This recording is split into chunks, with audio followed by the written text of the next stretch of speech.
Hello everyone, I'm Jean-Michel Grosjeu and welcome to my 7th video in a series dedicated to the complete rule set of Space Empires and its 3 expansions. A game designed by Jim Crone and published by GMT Games. This is the 7th video, which means we're getting deeper and deeper into the world of Space Empires. And that's exactly what I have in store for you today, because today we are going to ignite our rockets and fly straight ahead to infinity and beyond into deep space. So remember, the game board has an area for each player called that player's system. A system is made of a home planet plus 25 hexagons with 25 tokens in that player's color. It's a fairly safe area because each player knows in advance what it contains. And what it contains is mainly resources and planets plus a few oddities, 2 asteroid fields, 2 nebulae, and the only slightly dangerous encounter, the black hole, which can destroy 40% of any fleet flying inside. Okay, we already know all that. So each player begins the game in the middle of his own little home sweet home, in his corner of the universe. And there's a kind of cross in the center made up of 46 hexagons that don't belong to any system. These are in a way international waters. In Space Empires, we call this deep space. In fact, in this scary and unknown area, you'll mainly find new tokens to explore, but these are special tokens with white backs. And that's what your game board will look like at the very beginning of the game. 4 colorful and safe systems with, in the middle, the icy cross of 46 squares of dangerous deep space. And while we knew in advance what we are going to find in our colored systems, do we have any idea what deep space contains? Well, yes, but with a lot more uncertainty. Here is roughly everything you can find in deep space. It ranges from more or less dangerous natural phenomena to more or less friendly representatives of alien civilizations, for a total of 193 possible encounters in deep space. So, we'll see, especially in video number 10, that the game offers lots of different scenarios with different sizes for deep space, up to 188 hexagons. But as we can see in our example, in a standard 4-player game, we need only 46 deep space tokens, which is roughly a quarter of the available tokens. And then it's up to you. Either you draw completely at random and it will be a total unknown, or you pre-select the tokens from which you will draw. It's a way of creating your own scenario. Space Empires gives you the freedom to organize your own game with your fellow players. For example, if you are only playing with the base game, you get the following mix: 93 tokens instead of 193. This means that for the 46 that will actually be in play, each token has a 1 in 2 chance of being somewhere on the board. And now, that's the topic of this video. We will see what each encounter can bring you, and you'll have all the information you need about the deep space tokens reserve from which you and your comrades will draw what will become your deep space. Okay, let's start with the first 4. Easy, you already know them very well. Once you've found minerals, you use a mining ship to collect it and bring it back to a colony or your home planet to convert it into CPs. You know that minerals from deep space is richer and it's worth twice as much as the mineral you usually find in your system. However, please note that a mineral worth 10 is just as heavy as a mineral worth 5. In other words, your mining ship can only carry 1 token at a time.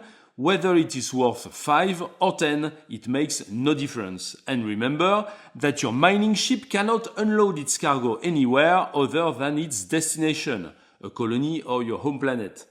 This mining ship that has already loaded mineral worth 5 and is passing by a mineral token worth 10, well, it cannot get rid of the 5, it cannot drop it in space to take the 10 instead. No, it must first fly back to a planet to unload its cargo and come back for the 10 token later, if an enemy ship hasn't picked it up in the meantime.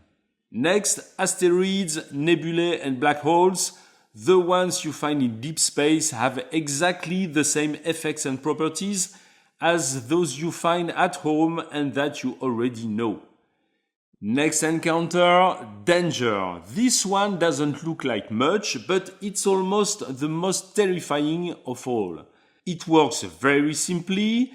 When it is revealed, when its token is flipped over, all ships in its hexagons are destroyed. No die roll, nothing, regardless of the number of ships, their types or their hit points. It doesn't matter, they are all gone. You can imagine the potential disaster it can be. Let's take an example that will give you nightmares. A blue fleet is at the edge of the blue system, facing the Great Barrier of deep space. You know from the previous video that units are always face down, but to make the example easier to follow, let's assume that you are a blue player and that you know the identity of these units. I flip them. 2 battleships, 3 cruisers. It's a nice fleet that costs a lot of money. Anyway, movement phase, the fleet enters deep space. Exploration phase, no choice. Remember, exploration is mandatory, and it's a danger token. All units are eliminated, yes, all of them. Your beloved 2 battleships and 3 cruisers, it's a disaster for blue player. I showed you this as an example, so you'll remember and never make this mistake. You should never explore deep space with a valuable fleet. Send a scout instead, a unit that doesn't cost much. That's what scouts are for. When a danger token is revealed, it is discarded. It can only do damage once. And now let's go back to our example with one small difference. This time, let's assume that the cruiser in the stack has exploration technology at level 1. You can see it here. The letter E stands for exploration, and level 1 exploration allows cruiser just before movement to explore an adjacent hexagon. So, before movement, blue player can peek at the token and see what it is. Danger, okay fine, and now he has a choice. Either he flips the token back face down and leaves it here. He'll have to remember that it's a danger token and hope that some enemy fleet comes along and enters the dreadful hexagon. Or he can decide to reveal the danger, in which case the danger token is automatically discarded. He cannot leave it there face up. And since this happened before his movement phase, the blue fleet can now move forward. Danger tokens are quite common, it's a fairly likely event, so remember the lesson, don't fly blindly into deep space. Next, the following 5 tokens are those that can change the structure of space or your knowledge of it. First, the supernova.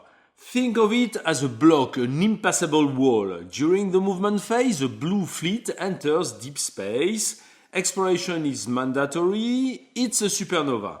So immediately the fleet moves back 1 hexagon to end its movement in the hexagon it occupied just before. The supernova remains there until the end of the game, and its hexagon is now completely forbidden. No one can enter it. Your ships will have to go around it. Next token, Lost in Space. It's blue player's turn, so he moves his fleet forward, and during the exploration phase, he flips the token Lost in Space. In this case, the players to his right, that is, the player who went before him in the turn order, can immediately move the blue fleet to any adjacent hexagon. The fleet is lost and inevitably lands in the worst possible place, as it is an opponent who will choose where it goes. Here, yellow player decides to move the blue fleet to an adjacent unexplored hexagon, and immediately the lost fleet must explore this new hexagon. A ship can never remain on an unexplored hexagon. Its danger, the blue fleet, is eliminated. The Lost in Space token is discarded after being triggered. Regional map. First of all, you should know that if this token is discovered by an adjacent cruiser using Exploration Tech Level 1, it will see that there is a regional map in the hexagon, but cannot use it. It must simply flip the token back face down, and that's it. But at least the player knows that it's not dangerous. And on the next turn, he can move forward to that hexagon.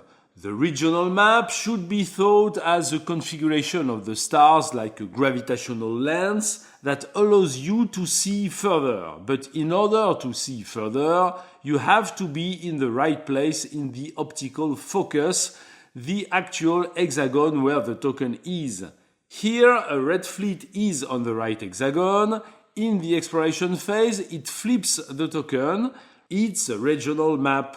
Red player can look at all the adjacent system tokens, exactly like level 1 exploration technology, but extended to all adjacent hexagons.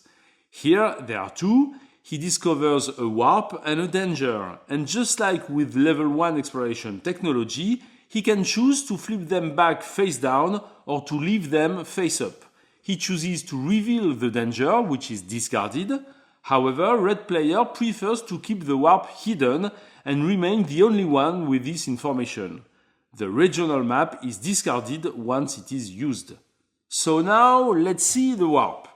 It's blue player's turn and he moves the fleet blindly into deep space. Exploration, it's a warp. He places the warp tile because it looks nicer and it's permanent. But a warp on its own is useless. It's an entrance with no exit. Okay, but if you remember, red player knows where the other portal is. Now it's red player's turn. He moves his fleet. Exploration, he discovers the second warp, the second portal. Now there is a teleportation link between the two warps. In terms of gameplay, the two warp hexagons are considered adjacent. So now blue and red fleets are adjacent, and on their next movement phase, they can move one hexagon to attack each other. Please note that a warp does not suck units in, it just establishes a link. A fleet on a warp doesn't have to use it. It is just adjacent to a new hexagon, the other warp portal. And it doesn't have to move there, just as you never have to move to any specific adjacent hexagon. At the beginning of the game, 3 warp tokens are put in the reserve deep space tokens are drawn from. 3 tokens just to increase the probability of drawing 2, because only one portal is useless, and so there is a possibility that a ship will discover the 3rd warp token after the first 2 have already been found. In this case, the 3rd token is discarded and is useless. There is a second series of warps. They are the type 2 warps. They are exactly the same except that both systems do not communicate with each other. A warp 2 is adjacent to another warp 2, just as a warp 1 is adjacent to another warp 1. For example, if there is a warp 2 here, it is not connected to and therefore not adjacent to the warp 1. And therefore it is useless until the other warp 2 has been found. As with warp 1, there are 3 warp 2 tokens so that players have a better chance of finding 2 identical ones. But if the 3rd is discovered, it is discarded. There are never 3 warps in the same number in play. Now it is up to the players to decide together before the beginning of the game whether to use the 3 warps 1, the 6 warps 1 and 2, or not at all, depending on whether they want a lot of teleportation or none at all. Warps create shortcuts that can suddenly open up an unexpected invasion route. Here's another quick example to illustrate how warps are used. Let's suppose the following situation. During the economic phase, the blue colony Prometheus produces an additional CP, making a total of 6 CP, because it is connected to its home planet Earth, by a trade link, an unbroken line of pipeline ships. The two pipelines that connect them occupy warps with the same number and are therefore adjacent. Note that there must be a pipeline in each warp. The two warps are not the same hexagon, but two separate and adjacent hexagons. And finally, in this last example, if a yellow fleet attacks a blue fleet on the warp hexagon, and if after a round of combat the yellow fleet decides to retreat, it can retreat into the second warp hexagon, which is a perfectly valid adjacent hexagon for retreat, as long as it does not move away from all its colonies. Now we are left with the fold-in space token. The blue ship moves into this hexagon. During the exploration phase, it explores and discovers a space fold point. This is some geometric curiosity, a kind of hexagon that does not exist. It is as if the six corners of this hexagon were gathered at a single point. And since this hexagon doesn't exist, no fleet can be in it. So immediately, the first consequence of this oddity is that the fleet that discovered it must fly back to where it came from. It cannot stay there. From that moment on and until the end of the game, the six hexagons touching this fold-in space are considered to be adjacent to each other. For example, with one movement point, the blue ship can make this move between two adjacent hexagons. And that's it for this first series of space oddities, but it's not over. Let's go on. And we are going back to some old friend whom we thought we knew, but didn't really. Barren planets. A barren planet is like a normal planet, but it requires terraforming technology to be colonized. There is one barren planet per system, per player color, and you might think that paying 20 research points, 20 RPs, to develop a technology that only allows you to colonize one more planet isn't very profitable. Well, in fact, it does become profitable if you consider the 12 barren planets that can potentially be found in deep space. In deep space, all planets are barren. Okay, so there you go. You develop terraforming technology and set off to discover the barren planets of deep space. You can guess that it's not going to be that simple, because there's a big difference between the one barren planet you have at home in your own system, with a back that matches your color, and the barren planets in deep space with white backs.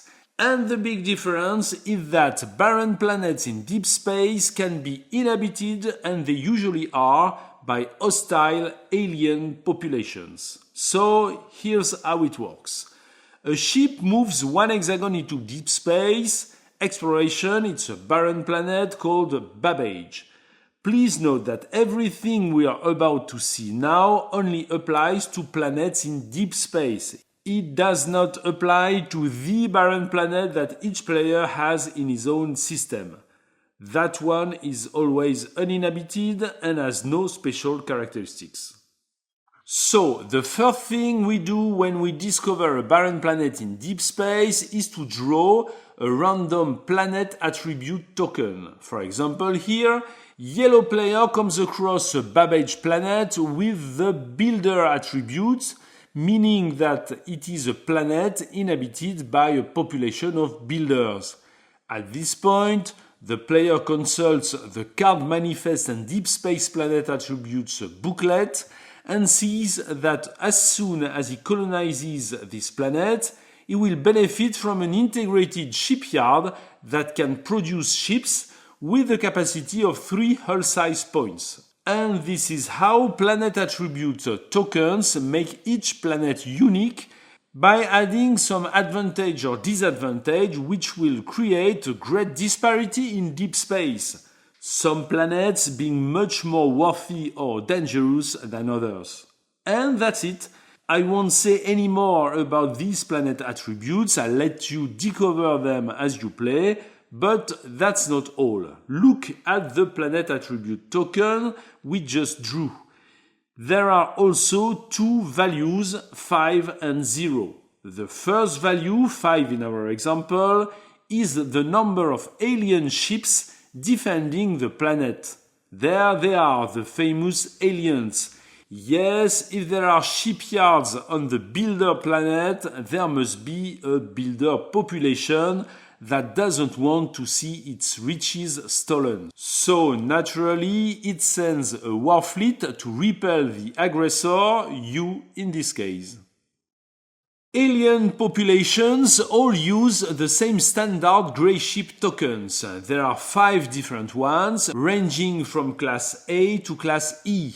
They are all mixed together in a cup or a bag. And when you draw a planet attribute token, as in our example, you randomly draw the required alien ship tokens. In the token stock, there are twice as many class C ships as ships of other classes, but overall you can expect anything: light and fast ships, slow but more heavily armed ships, defensive ships, etc. First of all, it's important to know that all this only happens when a fleet enters the planet's hexagon. If a ship explores it from an adjacent hexagon, using a cruiser equipped with level 1 exploration technology, it discovers the planet, but it does not draw any planet attribute token, so it doesn't draw any alien ships either, because it doesn't know how many there are. Even if it decides to reveal its discovery and replace the token with the planet tile, the planet remains there with its mysteries. It has no planet attribute token. Mysteries that it will only reveal when a fleet actually enters its hexagon. Okay, let's go back to our example. Alien ships have appeared on the planet Babbage, and these alien ships always fight enemy fleets that enter their hexagon, their planet. This enemy fleet indeed is the player's fleet. Regardless of who they belong to, players are all enemies to alien populations. In our example, there must be a battle.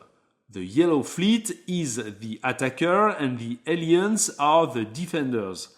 They are there to defend their planet, so they never leave it, they never retreat. Aliens always have tactics technology at level 1. In our example, yellow player has come in force with 5 battleships, but even in this configuration, if he has no special technology, the class A alien ship will fire first because with equal class, its tactics technology allows it to always strike first. Moreover, alien ships also have security forces technology at level 1. This technology will be explained in the next video, number 8, and is a special defense against boarding and capture. Class B, C and D aliens, which all have a hull size of 1 hit point, all have level 2 point defense technology to fight fighters more effectively. And Class A and E aliens with a hull size of 2 have level 1 scanner technology, which allows them to detect cloaking ships. Again, we'll see all this in video number 8. During combat, if there are choices to be made for the aliens, for example, for screening or target selection, the decision is made by the attacker's left neighbor. So here it would be yellow player's left neighbor, the next player in clockwise order. And that's it. If the yellow fleet leaves the hexagon, the alien forces remain on their planet face up. They are never flipped face down again, and they never leave their planet. They wait there for someone else to come in and fight them. No more planet attributes tokens are drawn for this planet, and no more alien forces are added either. Since yellow player has gone all out with his 5 battleships, let's assume they eliminate all the alien ships. In that case, the Babbage planet stays as it is, with its builder token still showing its attributes, which hasn't changed. Because even if yellow fleet leaves, the Babbage planet will no longer receive alien ships to defend it. If yellow player brings a colony ship, And if it has level 1 terraforming technology, remember that this technology is essential for colonizing barren planets, then it begins the colonization process, and immediately a Scythe 3 intrinsic shipyard is considered to be on the planet, as this is the advantage provided by the builder planet attribute. From the start of colonization, yellow player can use Babbage's shipyard to build his own ships. But wait, there's more. There are other advantages to colonizing an alien planet. As soon as an alien planet, that is, a barren planet in deep space, becomes a colony, so as soon as a player places a colony ship on it, that player begins to talk to the local population, especially their engineers. And what do they talk about? About the technologies that they could exchange.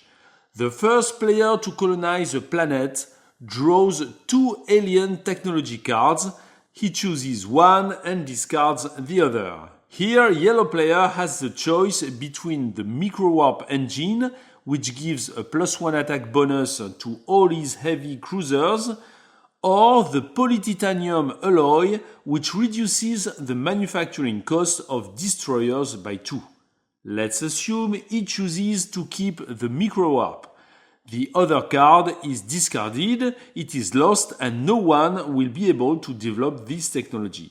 And, as if by magic, from that moment on, the technology is instantly given to all ships in the Yellow Empire. No need to go back to the shipyard to update. So, in our example, any yellow heavy cruiser immediately benefits from the +1 attack wherever it is on the board. Finally, the alien technology card remains secret.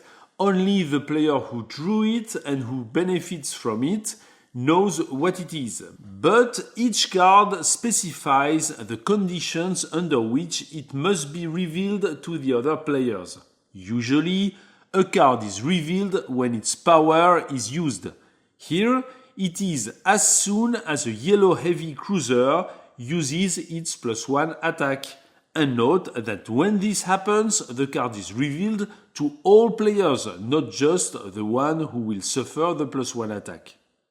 As a second example, let's look again at the card we discarded earlier, the polytitanium alloy that reduced the cost of building destroyers. This card remains secret until the end of the game. This means that the player who owns this technology builds their destroyers for 2 CP less throughout the game without ever saying anything. So beware, when you gain an alien technology, pay close attention to the conditions under which you are required to reveal that technology. Note that if later on another player takes control of the Babbage planet, he doesn't trigger any new alien ships, we have already seen that, and he can immediately take advantage of the planet's builder attribute, the 3 shipyards inherent to the planet. So that's great, but he doesn't get any new technology cards. Technology cards only go to the first player who colonizes the planet. And finally, let's talk about the second value you can find on the planet attribute token. In our example, it was 0, so I didn't mention it, but sometimes this value is not 0. Like here, for example, this planet of abundance is protected by 5 alien ships plus 2 heavy infantry. That's what the second number on the token means.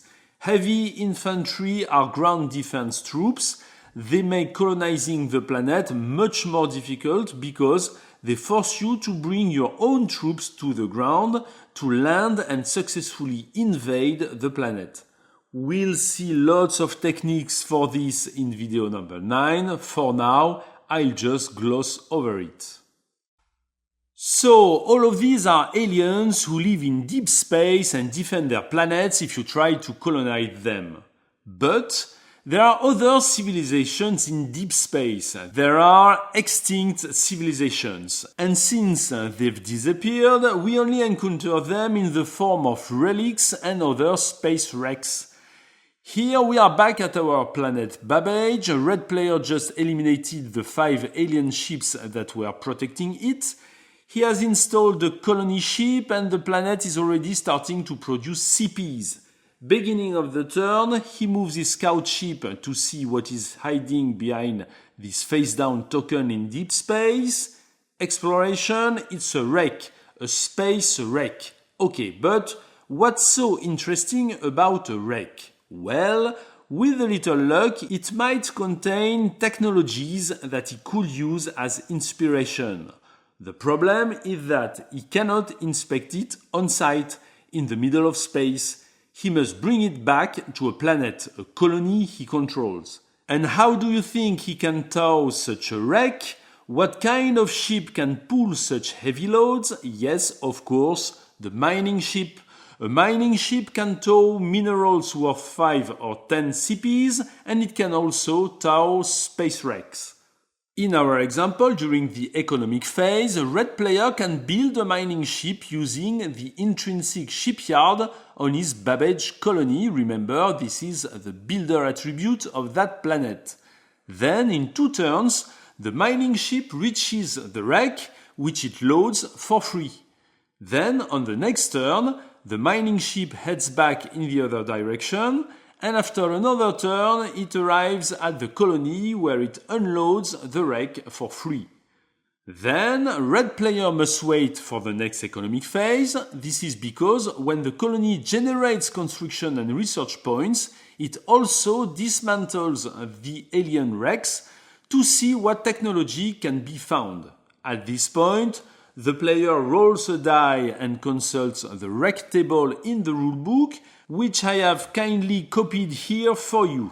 Let's say that red player rolls a 3, he immediately gains 1 level in the attack technology. He probably found some really cool weapons in that alien wreck. He writes this down on his progression sheet. If he already had level 1 in attack, so he would move up to level 2.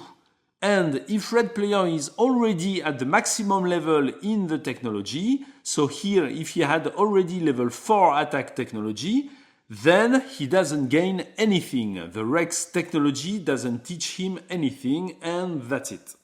After the die roll, the wreck is discarded. It's like minerals. You mine it and then you throw it away. And of course, as we saw in video number 4, if his scout ship wants to take advantage of this attack technology upgrade, he'll have to go back to a shipyard and pay its hull size in CP. In fact, it's as if the player had purchased this technology normally with RPs. And note that there is no way to destroy a space wreck. The only way to prevent an enemy from getting it is to get it yourself. Okay, we've seen the aliens defending their planets, we've seen the wrecks adrift in space, and there are still enemies that you may encounter in deep space, starting with space stations. These are robotic, fully automated stations that were installed there by who knows who and fire on sight at anything that passes by. If one of your fleets enters a space station's hexagon, it is an enemy unit and your fleet must stop. Then, during the combat phase, it must fight. And if the station stays there, so if the player loses the battle, retreats, or had detected the station from an adjacent hexagon with level 1 exploration technology, the station never moves. It stays where some unknown civilization installed it and waits for someone to attack it. As you can see, there are 2 different types of station, 5-1 and 6-2. So one is a little weaker than the other, but in both cases, they are not opponents to be taken lightly. In addition, both types of stations benefit from level 2 point defense technology and level 1 scanner technology. We'll see what these technologies are in video number 8, but in a nutshell, Point defense allows the station to defend against fighters, and scanner allows it to defend against cloaking units. But if these stations are so strong, why on earth would anyone attack them? Just go around them and leave them alone, right? Yes, you can do that, but you can also attack them because if you eliminate them, you get a reward. The weaker of the two stations is worth 5 CP if destroyed, and you get these 5 CPs immediately, no need to send a mining ship. The strongest of the two earns you an alien technology card chosen from 2 randomly drawn cards. And this technology costs nothing. You destroy the station, you get the technology for free. And finally, the last space units you may encounter at random in deep space are pirates. There are 6 possible pirates in the game. That's 6 Han Solo style lone ships you might bump into by chance. So, the rules say that pirates should only be included in scenarios where players are separated by a deep space of at least 3 hexagons wide. In the standard 4-player scenario, it is therefore not recommended to play with pirates because the space is not deep enough with the width of only 2 hexagons. I guess this is to avoid rushes at the beginning of the game, where a player who has found a pirate could rush towards their neighbor's system.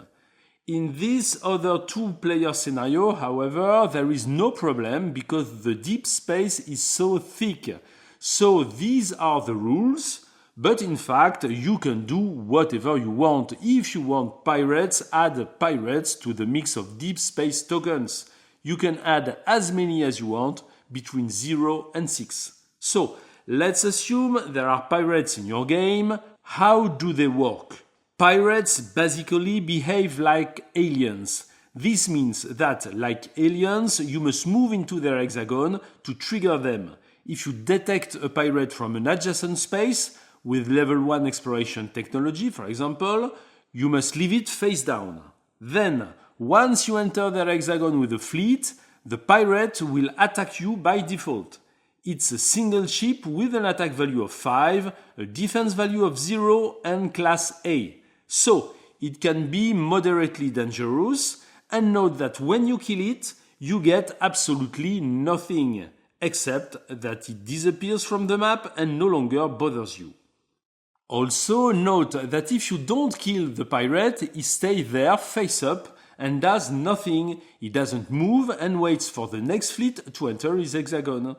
But what's interesting about the pirate is that just when you reveal him, you can choose to pay him to join your side.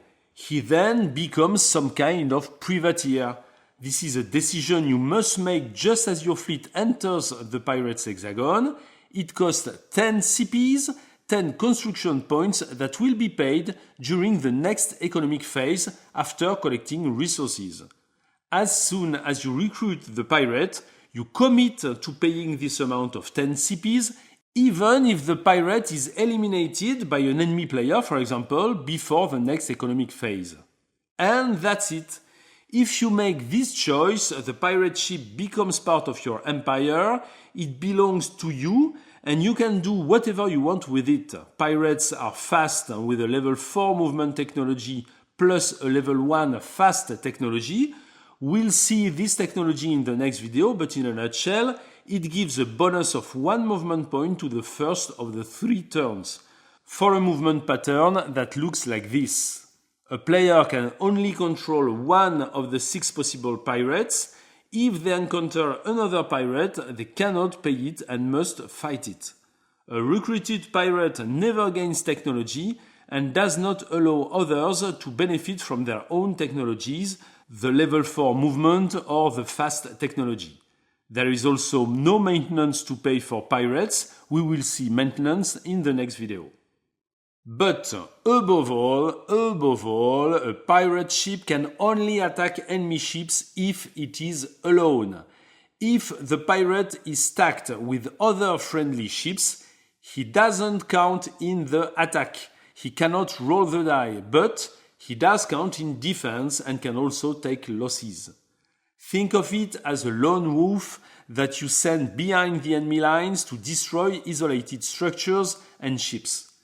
Pipeline ships, for example, are a perfect target. And finally, a slightly strange rule but in the same spirit, a pirate ship cannot enter on its own an unexplored hexagon in an enemy system, so no face-down system token that is yellow, red, green or blue. Again, I assume this is to prevent pirates from being used to raid an enemy system early in the game, and so that means you can use your pirate for exploration, but only in deep space. Okay, fine, we're starting to get a good overview of what deep space can hide, and among the remaining elements, the last two will only be covered in video number 10, because they are related to very specific scenarios. So there are actually 5 left, let's go. We'll start with the two cosmic storms, the ion storm and the plasma storm. What makes these two storms unique is that they are terrains that can move. Let's take an example. A blue fleet enters this hexagon and upon exploration, it discovers a plasma storm. The first effect of the plasma storm is to destroy all ships that cost 9 CPs or less. If, for example, the blue player has sent out a scout costs 6 CPs, so it is eliminated. We can see on the chart that the plasma storm destroys scouts and destroyers. Above them, every other ships stay unaffected. However, all non-combat ships are eliminated. Troop transport units, which we'll see in video number 9, are also eliminated. And we also see, funny thing, that fighters, video number 8, are destroyed by the storm while the carrier transporting them survives. So that means fighters are protected as long as they stay inside their carrier. But they cannot go out in the storm. They cannot fight in a plasma storm. The plasma storm is therefore a dangerous hexagon. Ships that can survive it must stop when they enter it. And if they leave it, they must stop in the adjacent hexagon. Okay, but it's not over because, as I said before, cosmic storms are terrain that can move. At the very end of each economic phase, so every 3 turns, all storms on the board, ion and plasma, may move. Roll 1 die per storm. On a result of 1 to 6, the storm moves 1 hexagon in the direction indicated on its tile. On a result of 7 to 10, it doesn't move. Be careful, it cannot go everywhere. First, storms always remain in deep space. Therefore, they never enter a player's system. And in deep space, they are confined to empty space, asteroids, nebulae and black holes. And if a storm enters a black hole, it is absorbed and eliminated from the game. For example, here, at the end of the economic phase, we roll a die, 3, the plasma storm moves into the asteroid field. And for the next 3 turns, on this hexagon, we will have both the effects of the asteroid field and the plasma storm. And each time the plasma storm moves, it creates debris and leaves a 5 CP's mineral token in the hexagon it just left. And it's funny because, on the other hand, if a plasma storm enters the hexagon with a mineral or a space wreck, that mineral or wreck is destroyed. So, if 3 turns later you roll the die and get a 6, the storm moves back and destroys the mineral it created. And by the way, when it leaves the asteroids, it creates a mineral. And finally, the plasma storm cannot enter an unexplored hexagon, so it cannot go toward direction 2. And if we roll 4, what happens? Well, the storm should go straight through the folding space hexagon because, remember, that hexagon doesn't actually exist. It's a geometric singularity in space. But by making this move, it ends up in the blue player system. And that's not possible because a storm can never leave deep space. So, since the move is not possible, it stays where it is. And since it doesn't move, it doesn't generate minerals. Let's note that since it cannot enter any terrain other than those I've shown, this means that a storm will never land on a planet hexagon. The other storm, the iron storm, is less dangerous. In fact, it doesn't destroy anything at all. It follows the same movement rules as its twin, but its effects are limited to boosting the effectiveness of units that are trapped inside it. A ship inside an iron storm is safe, but if it is caught in combat, all damage it deals and receives is multiplied by 2. In other words, all successful die rolls inflict 2 hits instead of 1. Furthermore, once a fleet is inside an iron storm, if it wants to leave the hexagon, it must roll a die. On a result of 9 or 10, a 1 in 5 chance, it is stuck inside and cannot move. Here, during its movement phase, the yellow unit cannot leave, and the die roll applies to the entire fleet, that is, all yellow units in the iron storm. So even if there are actually 4 ships in this fleet, a single failed die roll prevents them all from leaving the storm. And that's it for the 2 cosmic storms. The other celestial objects are simpler. The Quasar. If a battle takes place in a quasar hexagon, the defense value of all units is reduced to 0. Even bonuses due to defense technology are also reduced to 0, so there is no defense in a quasar. Next, quantum filaments, a mysterious place where ships become entangled in a web of quantum anomalies. Simply entering such a square costs 2 movement points. That means that non-combat ships that are limited to single hexagon moves cannot enter quantum filaments. And if a movement 1 unit explores the hexagon and discovers the quantum filaments, it must retreat and fly back to the hexagon it came from. Then, unfortunately, all the restrictions related to quantum filaments have to do with technologies we won't see until the next video, number 8, so I list them quickly, keep them in the back of your mind, and when you come back to the player aid after watching the whole series, it will make much more sense. So, a CV cannot release its fighters into quantum filaments. The fighters remain safe in the cargo until it gets out of this mess. No cloaking either, and no boarding. And finally, pulsars. There are of 3 types: attack, defense, and move. These are energy wells into which you can send your fleet to recharge. If a fleet enters a pulsar and stays there for a full turn without moving, place a charge marker on that fleet to indicate that it is charged with the energy of the pulsar. Now, the big rule is that you never mix charged units with uncharged units. So, as long as a charged fleet is inside the pulsar, no friendly units can enter the hexagon. An enemy unit, on the other hand, can enter and attack it, no problem. Next, the charge power does not apply while the fleet is inside the pulsar. So, if it is attacked inside the pulsar, it is a normal battle with no special bonuses. Except that you cannot retreat from a pulsar. So, be careful, because when you are inside a pulsar, you are a bit vulnerable because you cannot escape if the enemy is stronger. And then, when the fleet leaves the pulsar, it remains charged until the end of the current turn, and that's when the effects of the charge apply.